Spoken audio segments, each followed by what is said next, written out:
Hello, welcome to Mrs. Kranick's art class. Today I'm going to be teaching you how to make a clay coil. These are very useful for lots of different things, not just coil pottery. We're going to start today with a hunk of clay that's about this size. Don't go too big unless you're making a really huge piece, because it is more difficult to work with larger amounts of clay. So my first goal is to smush it in my hands a little bit. Try to keep it nice and round. Get it as long as you can until it starts to kind of get awkward to keep going because it's getting too long, and then you're going to place it down and you're going to start slowly. And you want to bear in mind that you do not want to use any more than from here to here of your fingers, of your hand. The reason why is you have a lot of joints in your hand here that are very bumpy. Your palm caves in a bit, which is normal, but it also creates bumps in your clay when you try to make a coil. So we want to think of this area as our tool. When you start out, you're going to roll the clay, but there's one thing that's super important that you need to do, and that is to flip the clay after every 3 rolls. Roll, roll, roll, flip. Roll, roll, roll, flip. Now I'm going to add one more element in there, and that is when you flip the clay, you don't want a direct flip like you're flipping a hamburger, okay? You want to vary it so that, for example, if I roll like this, the next time I'll just roll a tiny bit. If I roll a tiny bit, the next time I'll flip it more. So it's just a matter of varying it, because if you do keep bearing down on it from the same place, it will get flat on one side. So I want to just demonstrate how it gets flat right now. So I'm going to roll, flip, roll, flip, and it's getting flat. And it's only because I did not do that step where I was trying very hard to make sure I didn't roll it to the exact opposite side. So if you do accidentally get it flat, if the clay is soft enough, you can try to rescue it by pushing down on the clay on its longest side and then try rolling again. Now I'm going to mush the clay back together, and it's only because I want to show you some changes that have occurred already in my technique. So as I was starting, I was just keeping my fingers very close together, you may have noticed, and flipping and rotating just in varying places. Rotate just a little, rotate a lot, rotate a little, 1, 2, 3, rotate a lot, rotate a little, 1, 2, 3, rotate a lot. So let's see if anybody can pick up on what already has changed in my technique.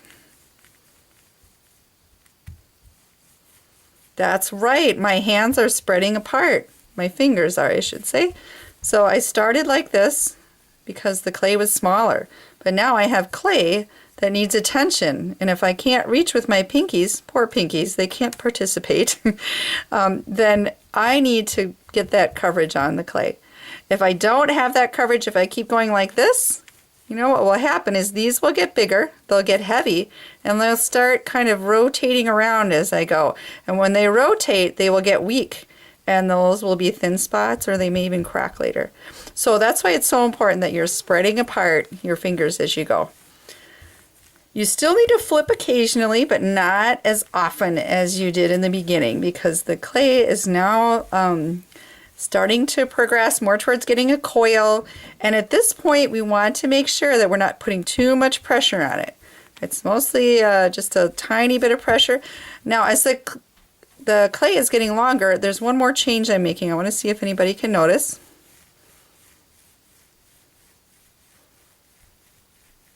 That's right. I'm starting in the middle with my fingers together, and I'm working my way out.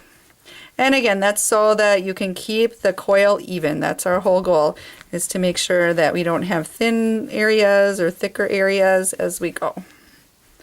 So it's a lot easier to see it than to actually do it. It does take a lot of practice. It took me a lot of practice to learn, but it's worth it because not every studio has an extruder, and it gives your pottery a homemade touch. Thank you very much. And I'll go on to our next step now. We are going to be adding some coil to this pot. So we're going to be using a needle tool, and we're going to be making the coil sit right on top like this. So I'm going to be needing to tear off some of this clay. You can see it's too long. The best way to do that is to mark it where you need to tear it, and then twist. You pick it up a little bit and twist in opposite directions. Save your clay that's left over because it can be reused. And then you're going to bring these parts together, lift the whole ring off, and then I'll have to watch, or you'll have to watch closely here. I'm going to be now pushing these ends together gently. What we're trying to do is close up that seam so that you cannot tell where these came together. Once I push it together gently, I can start gently rubbing it in different directions. And remember, our goal is to try to hide that seam. It's not just for the looks of it. This actually helps prevent cracking when you smooth it like this, so that later on you don't have to worry about that popping back open. So I'm going to set this aside, and now we're going to talk about slip. Now, I'll show you some slip here. This is just clay and water mixed together. It's kind of like a clay soup, and it's used to hold together the pieces of clay, but there's another step to this that we need. It's not enough for me to just put a bunch of slip on here and push it on. The reason why is that then all that's holding this on is moisture. So if I let it dry, once that moisture is gone, that stickiness, it will come right off. So what we need to do is create some traction, or some tread, as we might call it, on the clay. So part 2 will be attaching this on using a clay needle tool and some slip. So thank you for listening.